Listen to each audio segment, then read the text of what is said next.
राधे राधा वल्लभ शेरवंश महाराज जी 6-7 महीनों से यूट्यूब के माध्यम से आपसे जुड़ा हूँ महाराज जी। परिवार में काल सर्प दोष पितृ दोष है, इसके लिए हम क्या उपाय करें? प्रभु के पास होकर भी कोई भी दोष, शुक्र शनिचर राहु केतु, कुछ किसी की ताकत नहीं कि भगवान के नाम जप करने वाले का बाल बांका भी कर सके।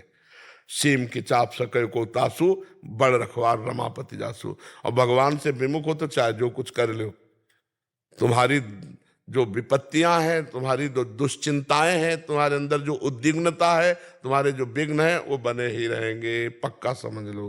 कहा हनुमंत विपत्ति प्रभु सोई, जब तब सुमिरन भजन न होई। जब तक भगवान का भजन नहीं करोगे तो ये सब सरकारी आदमी है, ये सरकारी आदमी आकर विघ्न डालते रहते हैं, क्योंकि सरकार की संपत्ति है।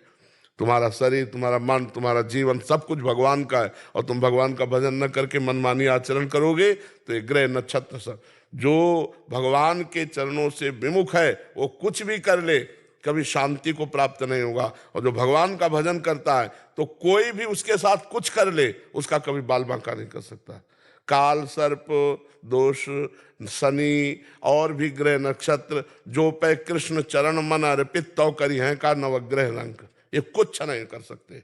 महाराज जी ऐसा था, कुंडली देख के किसी ब्राह्मण ने बताया था। भैया हम ज्यादा किसी के विषय में नहीं बोलेंगे, कुंडली बिछा करके और ठीक ठीक कह के दे दे कि आप मूल भागवत करा लें महाराज जी घर पे।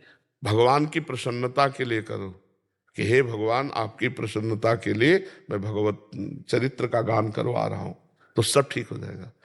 जहां पर कृपा राम की हुई, तहां पर कृपा करे सब कोई। ग्रह नक्षत्र कोई भी भगवान का जो आश्रय लिए हुए है, नाम जप कर रहा, घर में 10 मिनट नाम कीर्तन करो, और अगर कोई घर में दोष रह जाए तो मैं बताना, हाथ तक लाए आगे भी वही ले जाएंगे। भगवान का भरोसा रखो।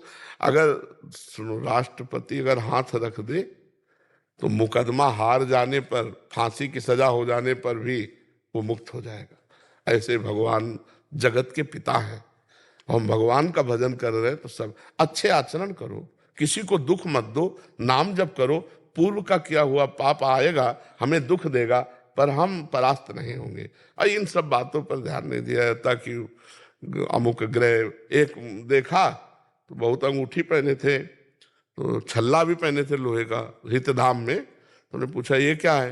बोले घोड़े की नाल का है। घोड़े की नाल का है। तो हम कहा ये क्या? बोले 7.5 बिल्कुल छू नहीं सकता।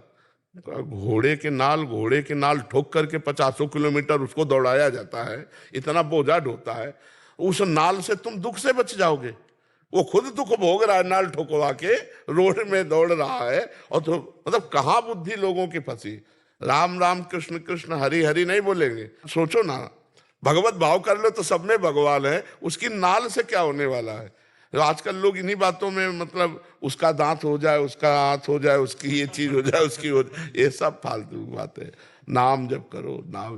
कोई शनिचर राहु शुक्र कोई भी परेशान नहीं करेंगे, और नाम जप नहीं करोगे तो अभी एक जिसे तुम्हारी तरह सूट को बूट में थे, उनका बस मैं आपके लिए आया हूँ 1 मिनट। उनका बताए, बोले पत्नी ने मार के भगा दिया है, अब आप रख लीजिए। सोचो, एक कुत्ते को पुचकार कर तुम ऐसे देखो तो पूंछ हिलाने लगेगा, मतलब वो अधीनता जानता है प्रेम की। और पत्नी तुम्हारे प्रेम को नहीं जानती। प्यार में इतनी दम है कि पहले गलती किसी से भी होती रही हो, अगर हम प्यार करेंगे और अपना भाव प्रदर्शित करेंगे तो अनुकूल तो होना ही पड़ेगा। चाहे मतलब हम मानते हैं कि पहले कोई चरित्र अपना बिगाड़ लिया, जैसे बॉयफ्रेंड गर्लफ्रेंड, लेकिन आज से हमारे साथ हुआ, अब हम अपने प्यार का समर्पण करेंगे। तो हम प्यार से बस में जब भगवान को कर सकते हैं, पशु पक्षी को कर सकते हैं, तो अपनी पत्नी को क्यों नहीं कर सकते? 4 बातें सुनते सुनते जब हम प्रेम करेंगे तो वो समझ जाएगी। यह पाणी ग्रहण हुआ है।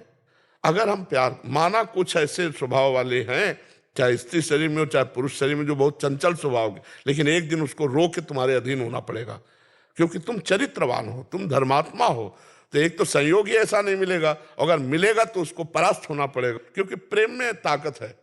जब भगवान को अधीन कर ले, अजित भगवान को जीत लेता है प्रेमी, तो फिर पत्नी को क्यों नहीं, फिर पति को क्यों नहीं? हम चरित्रवान बने। अब देखो, चरित्रहीनता है तो फिर नहीं होगा। अगर पत्नी ने देख लिया कि ये जो हमारा पति किसी और की तरफ तो फिर वो ये बर्दाश्त, या आपने देख लिया कि आपकी पत्नी किसी और की तरफ, तो इतना बर्दाश्त नहीं हो सकता। फिर ये संबंध विच्छेद वाली बातें आती है। अगर चरित्र ठीक है, स्वभाव कड़ुआ है तो चलेगा, स्वभाव मीठा है, चरित्रहीन है नहीं चलेगा।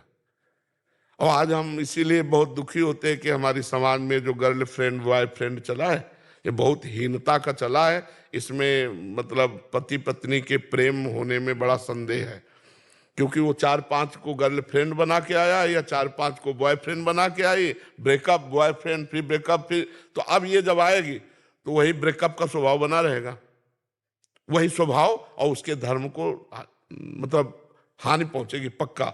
इसलिए अब ये नए बच्चों में बचाया जाए गर्लफ्रेंड बॉयफ्रेंड, नहीं तो ये यही दशाएं होंगी। धर्म से चलने वाला जीवन सुखी होगा, अधर्म से चलने वाला दुखी होगा, ये पक्का परिणाम है। राधे राधे दोस्तों स्वागत है आपका हमारे चैनल में। तो दोस्तों, जैसा कि अभी आप सुन रहे थे, प्रश्न था यदि परिवार में घर पर पितृदोष हो या सर्प दोष हो तो क्या किया जाए, जिसका जवाब पूज्य महाराज श्री प्रेमानंद जी ने बहुत ही सुंदर और सरल ढंग से दिया कि यदि ऐसा कुछ लगता है तो आप जो है नाम जाप करें, क्योंकि नाम जाप करने से जो शक्ति उत्पन्न होती है तो पितृदोष, सर्प दोष या अन्य किसी भी प्रकार का दोष नहीं रहता। तो इसीलिए आप इस चीज को बिल्कुल ध्यान ना दें कि भाई इसके लिए क्या किया जाए, क्या उपाय जो सबसे बढ़कर है वो है नाम जाप। तो आप नाम जाप करें और उस नाम जाप से ही ये सारी चीजें आपसे, आपके घर से, आपके परिवार से दूर रहेंगी। किसी तरह का कोई दोष नहीं आपके ऊपर लगेगा। तो दोस्तों, यदि आपको भी कुछ ऐसा लगता है या किसी पंडित ने आपको ये चीजें बताई हैं आपकी पत्री देख के, तो आप जो है नाम जाप, ज़्यादा से ज़्यादा नाम जाप करें और आप देखेंगे कि इन दोषों का कोई असर आपके परिवार के ऊपर नहीं होगा। तो दोस्तों, यदि वीडियो पसंद आई हो तो इसे लाइक करें, अपने मित्र परिजनों के साथ इसको शेयर करें और कमेंट बॉक्स में राधे राधे लिखें। राधे राधे।